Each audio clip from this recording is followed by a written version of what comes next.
Anda sedang menyaksikan Viral News bersama saya, Siska Mawaski.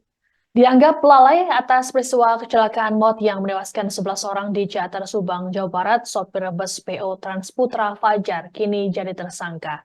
Pengumuman penetapan tersangka ini disampaikan oleh Dirlantas Polda Jabar, Kombes Pol Wibowo dalam jumpa pers pada Selasa 14 Mei dini hari. Kombes Wibowo mengatakan penetapan tersangka ini berdasarkan keterangan 13 orang saksi, termasuk 2 saksi ahli. Sopir bernama Sadira yang juga ikut jadi korban luka tersebut dianggap lalai lantaran sudah mengetahui adanya masalah pada bagian rem, namun tetap memaksakan melanjutkan perjalanan. Polisi mengatakan ada kemungkinan penambahan tersangka dalam kasus ini. Wibowo berujar hingga kini masih terus dilakukan pendalaman termasuk soal kelaikan kendaraan. Sebagaimana diketahui muncul temuan soal tidak adanya izin angkutan yang dikantongi oleh bus Putra Fajar. Hingga adanya perubahan badan bus biasa menjadi high decker. Atas perbuatannya, Sadira dijerat dengan pasal 411 ayat 5 KUHP Undang-Undang Nomor 22 Tahun 2009 tentang lalu lintas dan angkutan jalan dengan ancaman maksimal hukuman 12 tahun penjara dan denda 24 juta rupiah. Dapat kita simpulkan bahwa penyebab terjadinya kecelakaan lalu lintas yang melibatkan bus Putra Fajar disebabkan karena adanya kegagalan fungsi rem. Ya, sekali lagi, penyebab terjadinya kecelakaan lalu lintas ini dikarenakan adanya kegagalan fungsi rem. Selanjutnya, berdasarkan keterangan saksi, baik pengemudi maupun penumpang lainnya, termasuk saksi ahli, berikut dengan surat atau dokumen hasil rem cek yang tentunya sudah dari pasal 184 KUHP dan sudah kita dahului dengan gelar perkara yang tadi sore sudah kita lakukan. Kita menetapkan bahwa tersangka dalam kasus kecelakaan lalu lintas ini adalah pengemudi bis Putra Fajar atas nama saudara Sadira. Yang bersangkutan nanti akan kita kenakan pasal 311 ayat 5 Undang-Undang Lalu Lintas Nomor 22 Tahun 2029 dengan ancaman pidana maksimal kurungan 12 tahun dan denda 24 juta rupiah. Ya. Setidaknya ada 4 penyebab kecelakaan maut bus PO Transputra Fajar di Ciater Subang, Jawa Barat. Hal ini disampaikan oleh Dirlantas Polda Jabar Kombes Pol Wibowo pada Selasa 14 Mei dini hari.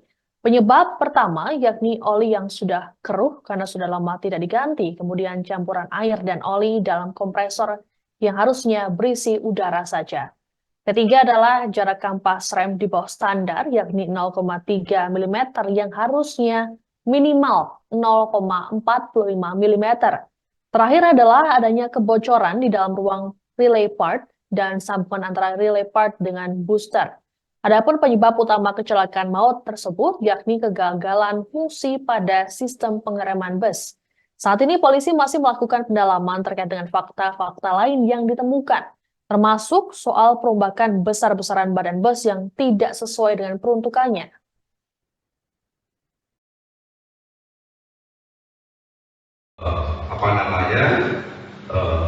Terdapat air dan oli dalam ruang udara kompresor yang seharusnya hanya berisi udara saja.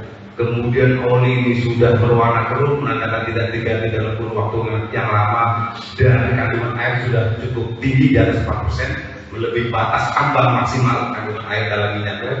Kemudian celah kampas rem ini juga cukup kecil, di mana standar adalah 0,45 mm, sementara faktanya adalah 0,3 mm. Dan terakhir tadi terjadi kebocoran baik di dalam valve relay valve sendiri maupun sambungan antara relay valve dan booster yang mengakibatkan kekurangan tekanan.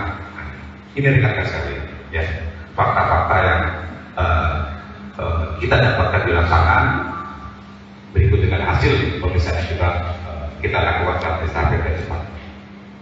Dari hasil semua rekan sekalian, dapat kita simpulkan bahwa penyebab terjadinya kecelakaan lalu lintas yang melibatkan bus Fajar Putra Fajar disebabkan karena adanya kegagalan fungsi rem.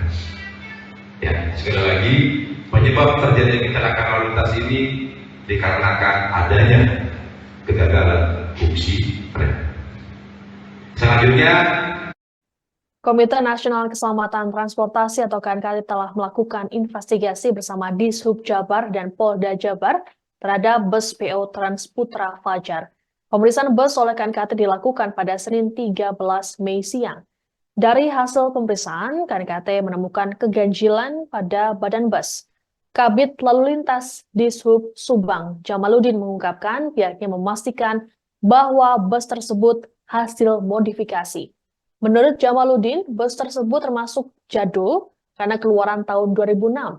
Dari tampilan bus biasa, kemudian kendaraan tersebut disulap menjadi bus tipe baru high-decker. Perubahan tersebut bisa saja mempengaruhi keseimbangan kendaraan. Adapun bus maut ini juga tidak menjalani uji kir setelah masa uji kir sebelumnya habis pada 6 Desember 2023. Jamaluddin berujar hasil pemeriksaan sementara tim KNKT dan Dishub serta mekanik Hino di bagian pengiriman ditemukan kebocoran gas dan oli. Adapun saat ini polisi sudah menetapkan satu tersangka dalam peristiwa kecelakaan maut ini, yakni sopir bus bernama Sadira. Sadira dianggap lalai karena sudah mengetahui adanya persoalan pada bagian rem namun tetap melanjutkan perjalanan. Aksinya tersebut pun mengakibatkan 11 orang tewas. Para korban tewas terdiri dari 9 siswa SMK Lingga Kencana Depok, 1 guru, dan 1 pengendara motor. Aja, lampu itu balapan ya.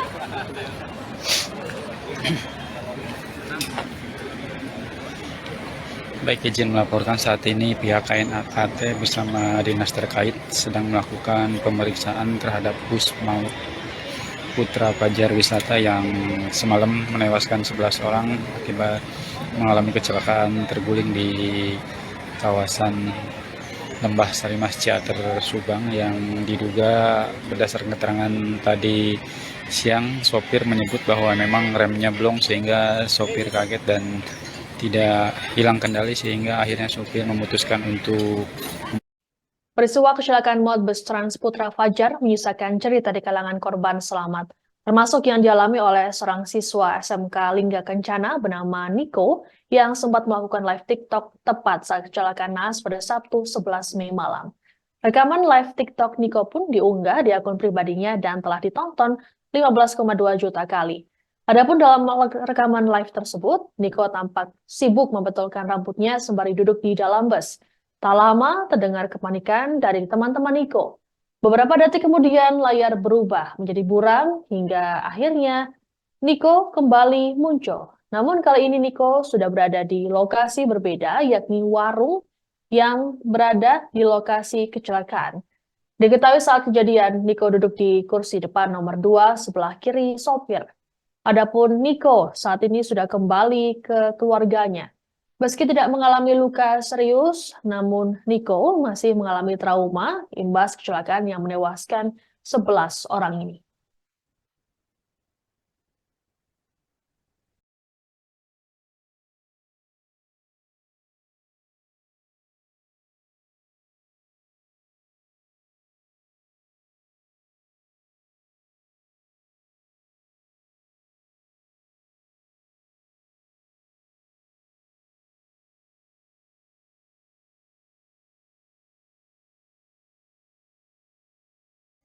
Informasi tadi sekaligus menutup jumpa kita. Saya Siska Mawaski, sampai jumpa.